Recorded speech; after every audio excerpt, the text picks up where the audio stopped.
Assalamu alaikum. Starting the great day with the great name of Allah Almighty, who is the most beneficent and the most merciful. आज मैं आपको PFTP में register करने का तरीका बताऊंगा कि आपने जिस कोर्स की आपने रजिस्ट्रेशन फ़ीस पे करनी है वो आप किस तरह से जैज़ कैश के थ्रू पे कर सकते हैं। जैज़ कैश पे करने के लिए आपको सबसे पहले अपने मोबाइल पर जैज़ कैश की एप्लीकेशन को ओपन करना होगा। ओपन करते साथ ही कुछ इस तरह से लोडिंग टाइम स्क्रीन के बाद एक इस तरह का इंटरफेस आपको शो होगा। इस तरह के इंटरफेस शो हो जाने के बाद आपके सामने कुछ इस तरह के मल्टीपल टैब्स होंगे और उन टैब्स के साथ ही बिल्कुल बॉटम लाइन पे आपको राइट साइड पे स्कैनर के साथ वाले आइकन का एक सर्च बार आइकन आपको मिलेगा। आपने उस सर्च बार आइकन पे क्लिक करना है। जैसे ही आप उस आइकन पे क्लिक करेंगे तो आपके सामने कुछ इस तरह की सर्च बार स्क्रीन ओपन हो जाएगी। इस तरह की स्क्रीन ओपन हो जाने के बाद आपने यहाँ पर वन बिल इनवॉइस लिखना है।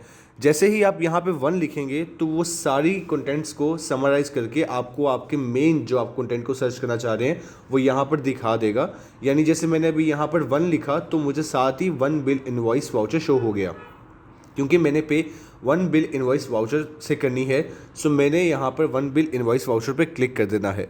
मैं जैसे ही क्लिक करूँगा तो मेरे सामने कुछ इस तरह की स्क्रीन ओपन हो जाएगी कि जहाँ पर मुझे अपना जो मैंने PFTP के प्लेटफॉर्म पर जब अपना इनवॉइस जनरेट की थी तो उस इनवॉइस जनरेट करते वक्त वहाँ पर मुझे एक इनवॉइस नंबर शो किया गया था जो कि मोर देन 11 डिजिट्स का था। आपने वही इनवॉइस नंबर कॉपी करना है और इस सेक्शन में लाकर पेस्ट कर देना है। अब जैसे मैंने वो नंबर अपना ओपन किया और उस नंबर को अब मैं यहाँ पर टाइप करूँगा। जैसे ही मैं यहाँ पर नंबर अपना टाइप कर दूँगा, नंबर टाइप करते साथ ही मेरे पास नीचे ऑप्शन आएगी कंटिन्यू की।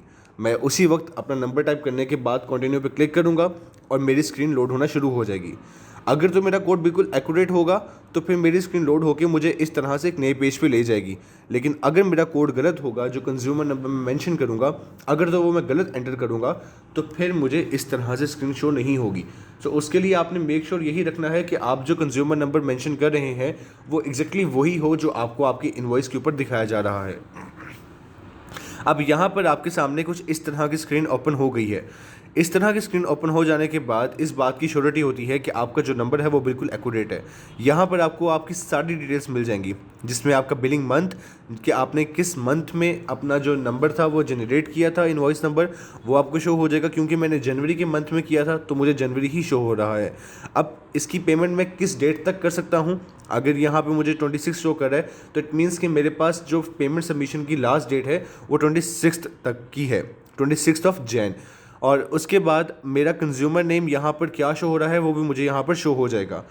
अब जैज़ कैश के ऊपर अगर आपके अकाउंट के अंदर सफिशिएंट बैलेंस नहीं है, लाइक मेरे पास यहाँ पर इस वक्त अकाउंट के अंदर अगर अमाउंट 4,322 रुपीज़ की है या 5,000 की अमाउंट है मेरे पास और टोटल मुझे पे करना है 7,020 रुपीज़, तो वो मुझे हाफ़ पेमेंट शो कर देगा और रिमेनिंग बैलेंस भी मुझे शो कर देगा कि मेरा कितना बैलेंस रिमेनिंग रह गया है जो मुझे साथ में ही इकट्ठा पे करना है।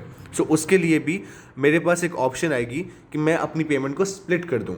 लाइक हाफ़ पेमेंट मेरी जैज़ कैश से हो जाएगी और अगर हाफ़ पेमेंट मैं चाहता हूँ कि मैं किसी दूसरे बैंक से करना चाहता हूँ तो मैं दूसरे बैंक से भी अपनी हाफ़ पेमेंट कर सकता हूँ। उसके लिए मेरे लिए ज़रूरी नहीं होगा कि मुझे ऑन द स्पॉट पूरी पेमेंट चाहिए होगी।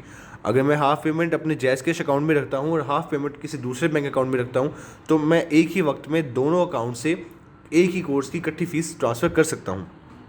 फ़ीस ट्रांसफ़र करने के लिए मैं स्प्लिट पेमेंट पर क्लिक करूँगा। क्लिक करते साथ ही लोडिंग टाइम के बाद मुझे कुछ इस तरह की स्क्रीन शो हो जाएगी जिसमें लिखा होगा that split with another account. उसको क्लिक करते साथ ही मेरे पास डेबिट कार्ड की और अकाउंट्स की ऑप्शन आ जाएगी। अगर तो मेरा पायनियर अकाउंट है तो मैं यहाँ पर अपना पायनियर अकाउंट ऐड करूँगा, लेकिन अगर मेरे पास कोई डेबिट कार्ड है तो मैं यहाँ पर अपना डेबिट कार्ड अकाउंट ऐड कर दूँगा। याद रखिएगा कि यहाँ पर क्रेडिट कार्ड नहीं चल सकता क्योंकि क्रेडिट कार्ड की यहाँ पर सहूलत मौजूद नहीं है। आपने डेबिट कार्ड पर क्लिक करना है और अगर तो आपका कार्ड मैनुअली या स्कैन हो सकता है तो आपने इसको कार्ड को अपने स्कैन कर लेना है, नहीं तो आप अपने कार्ड को मैनुअली उसकी डिटेल्स एंटर भी कर सकते हैं। लाइक आपका कार्ड का नंबर, आपके कार्ड की एक्सपायरी डेट, आपका CVV नंबर, और अगर आप उस कार्ड को लिखने के बाद सिक्योरिटी पर्पज़ के लिए सेव करना भी चाहते हैं ताकि आपकी इन्फॉर्मेशन जो है वो आपके जैज़ कैश की एप्लीकेशन में सिक्योर ही रहे और सेफ भी रहे तो आप उसको ऐड भी कर सकते हैं। लेकिन अगर आप अपने सिक्योरिटी कंसर्न्स की वजह से आप नहीं ऐड करना चाहते तो आप उस पर चेक बॉक्स पे अनटिक कर दीजिएगा। ये सारी डिटेल्स फिल कर लेने के बाद आपको फिर से एक नई स्क्रीन शो होगी कि जिसमें वो आपसे कंफर्मेशन लेंगे कि क्या आप अपनी पेमेंट इस तरह से कंप्लीट प्रोसीड करना चाहते हैं। तो अगर तो अपनी पेमेंट प्रोसीड करना चाहते होंगे तो यहाँ पर 7020 रुपीज़ के आगे कंफर्म का बटन ग्रीन हो जाएगा, आप उसके ऊपर क्लिक करेंगे। जैसे आप उसके ऊपर क्लिक करेंगे तो आपकी पेमेंट ट्रांसफ़र होने की कंफर्मेशन मैसेज आपको आ जाएगा और आपकी पर्टिकुलर अमाउंट जो भी आपने कोर्स की सिलेक्ट की होगी वो उस पर्टिकुलर बैंक अकाउंट में PFTP के ट्रांसफ़र कर दी जाएगी। Thank you so very much.